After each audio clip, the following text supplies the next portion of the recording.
Ravi, here's the question addressed to you. You've just been on the hot seat, but now that you're warmed up, you can handle this one.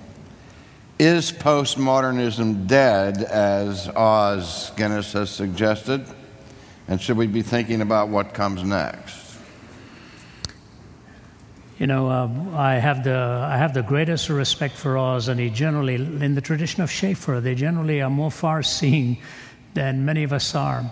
And in many ways, I would say, as a hard-nosed category, it is dying the death of 1,000 qualifications within its own camp, R.C., as you well know.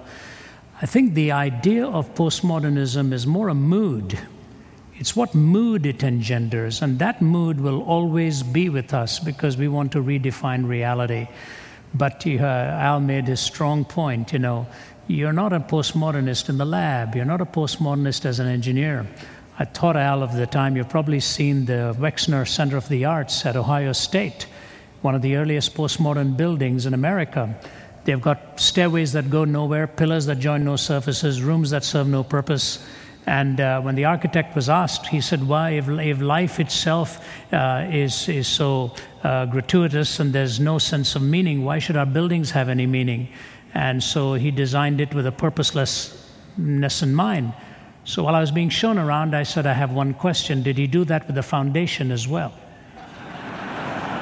You can't do that with a foundation. The infrastructure you can. So the foundation of postmodernism will collapse.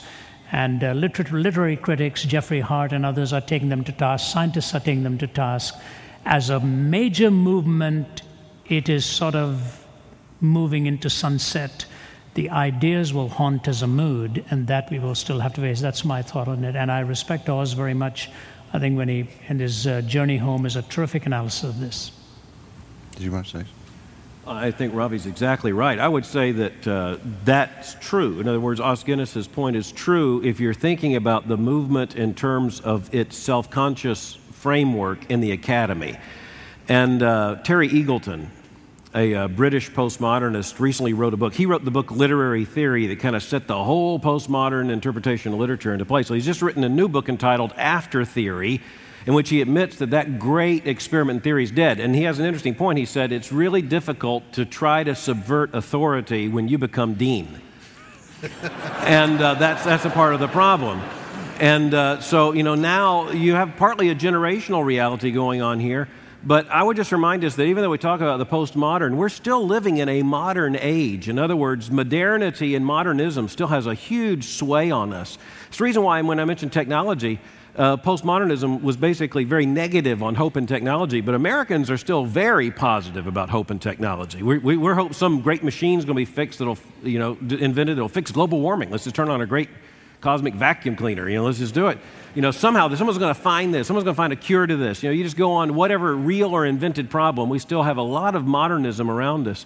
And postmodernism, just as Ravi said, is going to hang around for a long time because the realm in which it has taken the deepest root is morality. Exactly. That's where it's about. And that's where people are not going to let it go. I sense no cultural momentum back towards a biblical morality and its comprehensiveness. And I think that's where postmodernism is going to linger for a very long time. The second part of this question was what would we see coming next in line? And I thought when I read that of you mentioned Oz's relationship to Francis Schaeffer. Schaeffer was Oz's mentor originally there at L'Abri. And 20 years ago, I was in a taxi cab with Dr. Schaeffer, and I asked him, I said, what is your greatest concern for the future of America? And he didn't hesitate. His reply was statism. And I've watched it develop in the last 20 years, and there is a snowball effect where the federal government just gets bigger, bigger, and bigger, and its authority in human life is larger and larger and larger.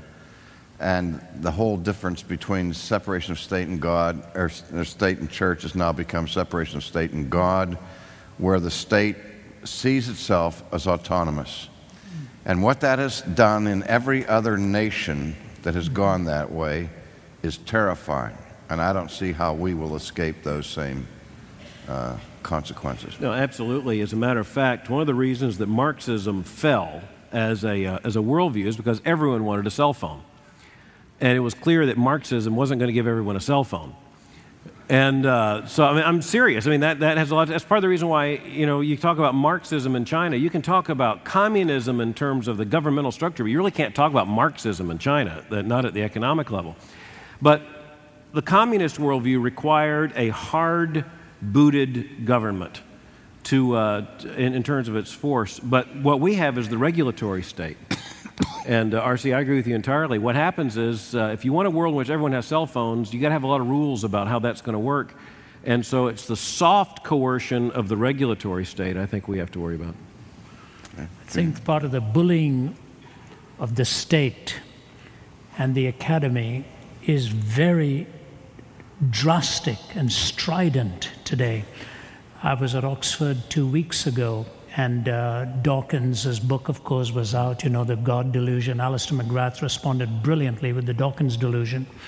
And Dawkins, that week that I was there, just the early part of the week when I picked up the newspaper, he had written an article in the Oxford newspaper there, calling for a time now where at Oxford University, students who believed in a creator and a designed universe ought not to be allowed to enter Oxford University. When you think of what Samuel Harris has said recently, that anybody who believes in God ought not to be in government service and in any political power, this stridency is very disturbing, and the state sort of stands back and limits the religious viewpoint. Ironically, the day I began my open forums at Oxford, the student body president at Balliol College, 20 years old, was found dead in his room. He had taken his life. Brilliant young guy. These academics pontificating talk about all this stuff, but they've got no meaning to give to their best of students who take their lives and snuff it out. So I think your point is well made, R.C. The danger today is this autocracy of legislation that's coming in, but at the same time, it gives opportunity for thinking Christians. And Al does it so well with the media. You know, I'm always grateful when he's on there representing this cause rather than some others that do. And it's nice to hear this voice.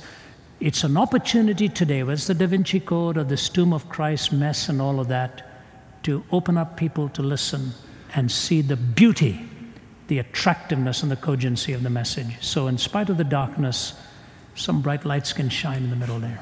Do you want to say anything? Yes.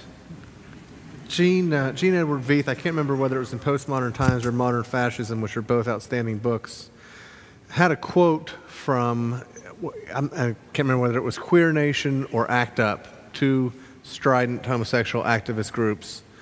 And the gentleman who was in position of leadership, the president of this organization, was being interviewed, and he said with great pride about his homosexual activist organization, "We have created a truly fascist organization." I think it was Dr. Zacharias was talking about how when words have no meaning, everything is left to be the acquisition of power. And unfortunately, we joke about, you know, subversive deans or things like that, but the reality is postmodern leaders are self-consciously aware that their pushing of the victim mentality gives them power, and they're using it self-consciously, I mean that quite literally, to acquire power.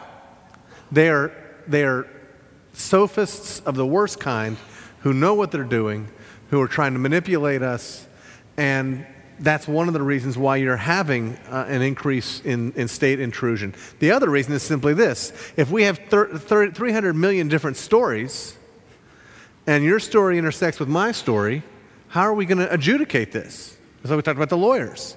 How are we going to adjudicate whose story wins? Well, if Ravi can get you to be on his side with his story and I get you, then we're going to start counting votes for who's got the most people on their side of the story, whether it's evolution or intelligent design in the government schools.